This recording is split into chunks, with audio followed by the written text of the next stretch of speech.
Morning students, welcome back to your English class 10. I hope for your well-being that all will be fit and healthy at your home. And all, I hope that covering the syllabus and revising each and everything after sitting at home in so hot weather. Yes, first of all, I am going to tell you once again the syllabus of UT of English. You know that your question paper will be of the 40 marks and your paper has been divided into 3 sections, 3 portions. Yesterday also in my video I told you that your first section will be reading, in which there will be unseen passage in your UT that will be of the 5 marks, and we have done also the practice in the Sharp Insight book. Yes, your second part is writing and grammar.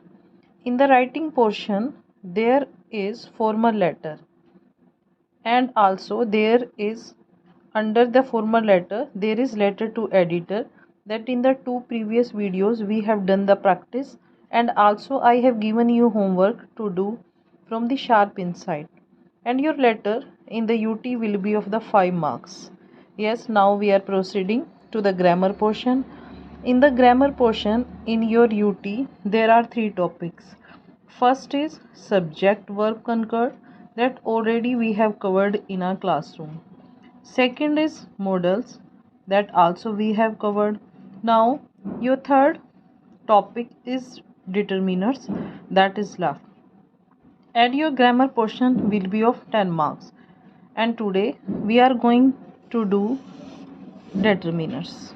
And your third section is of literature, in which there will be extracts of your lesson, they will be of 5 marks, and short type question answer, they will be of 9 marks, and then there will be long type question answer, they will be of 6 marks.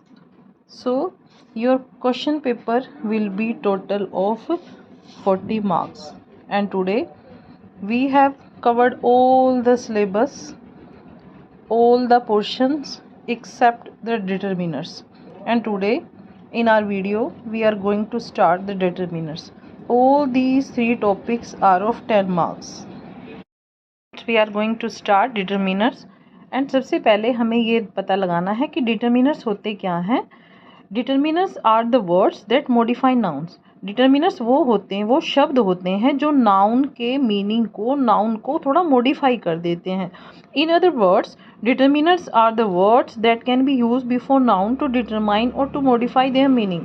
Determiner, दूसरे शब्दों में हम ये कह सकते हैं, determiners वो शब्द हैं जो नाउन के मीनिंग को थोड़ा मॉडिफाई कर देते हैं और नाउन से पहले यूज़ होकर उनके मीनिंग को मॉडिफाई कर देते हैं. इट मीन्स डिटरमाइन कर देते हैं. Determiners function like adjective. अगर आप इनको नाउन से पहले लगाओगे तो ये आपको ऐसा लगता है जैसे आपने इसको एडजेक्टिव के रूप में यूज़ किया है. इट मीन्स उनके बारे में कुछ विशेषता बताई है. They are also called as fixing words. डिटर्मिनर्स को आप फिक्सिंग वर्ड भी कहते हैं क्योंकि ये नाउन से पहले यूज़ होके उनके मीनिंग को फिक्स कर देते हैं. Now we will see the example. First example, she is a doctor. इसमें डॉक्टर जो है वो एक नाउन है. नाउन से पहले हमने यूज़ किया है अ को. वह एक डॉक्टर है. अब यहाँ पर डॉक्टर है, ये ए जो है ये इस नाउन के मीनिंग को फिक्स कर दिया है कि वो एक डॉक्टर है. Second example, he is my son. Son is noun. इससे पहले हमने पजेसिव डिटर्मिनर्स लगाया है. इट मीन्स वह बेटा है, लेकिन माई लगाया है आपने, पजेसिव डिटर्मिनर्स लगाया. इसका मतलब इसने नाउन के मीनिंग को फिक्स कर दिया है कि वह मेरा बेटा है. तो a and my are the determiners that are fixing the meaning of the noun doctor and son. Yes, now we are going to proceed. Characteristics. अब हमको ये देखने हैं कि डिटर्मिनर्स के करेक्टरिस्टिक्स क्या होते हैं, मेन पॉइंट्स क्या होते हैं. फर्स्ट जो मेन है, अ डिटर्मिनर में डिटरमाइन और फिक्स अ प्लेस, पर्सन और थिंग. कि जो डिटर्मिनर है वो एक किसी जगह के, व्यक्ति के या किसी चीज़ के को फिक्स कर देता है। सेकंड, अ डिटरमिनर में आइडेंटिफाई टू और मोर पर्सन्स और thing. Third is a determiner में इंडिकेट अ क्वांटिटी और अमाउंट, ये उसकी अमाउंट कितनी है नाउन की ये भी बताता है। Yes, now I hope that all have come to know कि डिटरमिनर्स क्या होते हैं, उनके करेक्टरिस्टिक्स क्या होते हैं। Now we are proceeding to the classifications of determiners. It means determiners के कितने टाइप्स होते हैं, टाइप्स ऑफ डिटरमिनर्स, इनके कितने टाइप्स होते हैं। ये determiners can be classified into, आप इनको क्लासीफाई कर सकते हो, इनको बांट सकते हो। First of all is articles. Article का यूज, ए एंड द, इनका यूज आर्टिकल के अंडर आता है, ये इसका फर्स्ट टाइप है। सेकंड इज डेमोस्ट्रेटिव एडजेक्टिव, जो डेमोस्ट्रेट करते हैं, जो दिखाते हैं। एडजेक्टिव वो भी आपके डिटरमिनर्स के टाइप में ही आएंगे। इसके अंडर आता है दिस मीन्स यह है, जो पास के लिए यूज होता है सिंगुलर चीज के लिए। दैट, जो चीज दूर होती है। These, those. In detail in the next video I will tell you. Yes, third type is quantifiers, जो quantity को बताता है। A quantifier is a word or phrase होता है which is used before a noun, से पहले use होता है to indicate the amount और quantity, कि इसकी amount कितनी है और इसकी quantity कितनी है। Types of quantifiers are as follows. Quantifiers के भी आगे टाइप्स बता दिए हैं so that you can understand in a better way. Definite quantifiers, जो डेफिनेट होते हैं, 1, 2, 100, फर्स्ट, सेकंड, बोथ एट्सेट्रा, क्योंकि ये बिल्कुल डेफिनेट बता देते हैं नाउन के बारे में।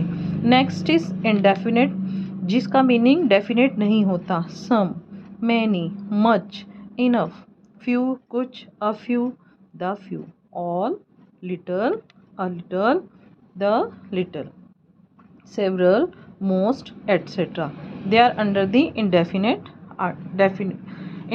determiners. Third is distributive, जब हम चीज़ों को डिस्ट्रीब्यूट कर देते हैं। each, every, all, either, neither. Next is difference, इसमें डिफरेंस होता है। another, other. Next is comparative, जिसमें हम कंपेयर करते हैं दो चीज़ों का। More, less, fewer. Next type is possessive. Possessive means जिसमें हम किसी चीज़ के बारे में पजेसिव होते हैं, जो अपने के लिए यूज होते हैं, जैसे माय, मेरा, your, his, her, its, our, their. Mine, hers, yours, ours, theirs, etc. Yes, these are the types of determiners, and I hope that all have come to know now what are determiners and what are their characteristics and what are their types. And after this video I am going to give you homework. You have to do these pages of the determiners in your sharp insight. After doing the homework, you will send me the pic of your homework so that I can make the record of the student who have done their homework or who have not done. If still you are having any doubt about the determiners, you can send me message, you can call me anytime. I will clear your doubt. And students, your weekly test, your unit test are going to start in the month of July. So I am advising you, please spare some time, at least 30 minutes for your English, so that you can get good marks in your English subject. Thank you. Have a nice day.